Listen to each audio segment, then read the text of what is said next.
ఉన్నాయన్నది బహిర్గతం చేయాల్సిన అవసరం ఉంది. సార్ రాష్ట్ర విభజనపై పవన్ కామెంట్స్, తెలంగాణలో సేనానిపై మంటలు. పవన్ కళ్యాణ్ గారు మొన్న మాట్లాడారు చాలా రోజుల తర్వాత, అదే కోనసీమకు అప్పుడు వెళ్ళారు కదా, మనం ఆ రోజు కొంత చర్చ చేశాము.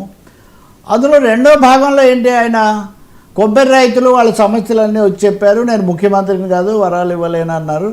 రాజకీయంగా దాని మీద వచ్చే దుమారం వచ్చింది, అది వేరే విషయం. అలా వైసీపీ వాళ్లకు మీరు తప్పులు మాట్లాడితే నేను సహించను, మీకు పాఠం చెప్తానని తీవ్ర హెచ్చరికలు చేశారు. That is well and good.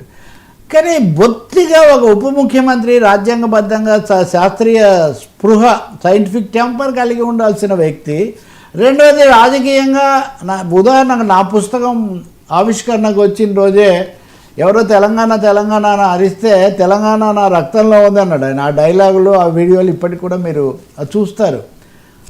తెలుగురా ప్రజలు విడిపోయినా రెండు ప్రాంతాలు, రెండు రాష్ట్రాలు కలిసే ఉన్నాయి అన్న ఆత్మీయుల్లో కలిసి ఉందామన్న భావన ఉండాలి కదా. ఏమైంది, కొబ్బరి ఎప్పుడు లేని 30-40 ఏళ్ళు లేని ఇప్పుడు ఇది ఎందుకు జరుగుతుందో తెలియడం లేదు.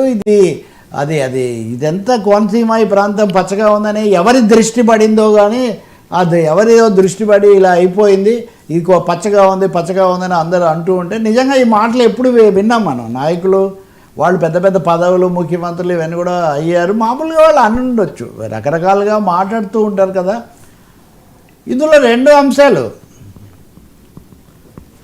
అసలు అంతటితో ఆగల ఆయన నరదృష్టి అనేది అంత భయంకరమైందంట. నరదృష్టి పడితే ఏదైనా మాడిపోతుంది, నరదృష్టి అంటారు. అందుకే అని ఇప్పుడు ఇందాక నేను చెప్పిన పెద్ద మనుషులు అటువంటివి చెప్తూ ఉంటారు.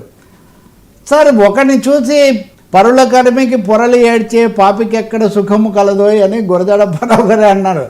ఎవడో చూసి ఏడ్చినంత మాత్రాన నష్టం జరిగేటైతే ఎప్పుడు ఎవడో ఒకడు ఎవడి మీద ఏడుస్తూనే ఉంటాడు. ఇంతకో పవన్ కళ్యాణ్ కొబ్బరి చెట్లకు అది కొత్త తెగుళ్ళు, కొత్త సమస్యలు రావడానికి దిష్టి తగలడమే కారణము.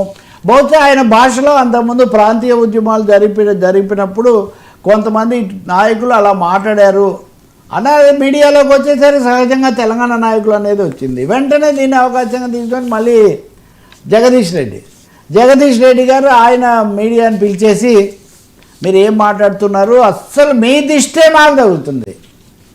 ఇది ఎవరు వచ్చారు మీ కోనసీమకు, ఇక్కడి నుంచి ఎవరు వచ్చారు, అందరూ హైదరాబాద్లో ఉన్నది లేదా హైదరాబాద్కి వస్తుంది రోజు మీరే కదా, కాబట్టి మీ దృష్టి తగులుతుంది మాకు, ఇక్కడ తగులుతుంది హైదరాబాద్కి అని. సార్ అసలు ఈ దిష్టి సిద్ధాంతాలు ఏంటి సార్?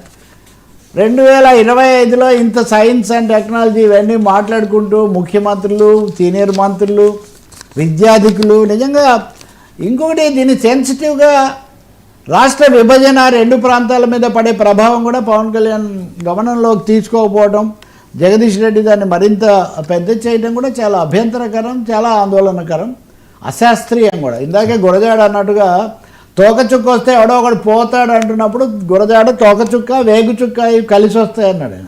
కాబట్టి పవన్ కళ్యాణ్ లాంటి వాళ్ళు ఆయన స్థాయి, ఆయన పట్ల ప్రజలకు ఉన్న దృష్టితో చూసినప్పుడు ఇలా మాట్లాడనకూడదు. సర్దుబాటు రాజకీయంగా కూడా తప్పు, సైంటిఫిక్గా తప్పు, అసలు వాస్తవికత ఎంత మాత్రం లేదు ఆ మాటల్లో కూడా. Right sir, thank you so much Ravi. ఇది ఈనాటి frankly with Telakapalli. Station 2 19 news.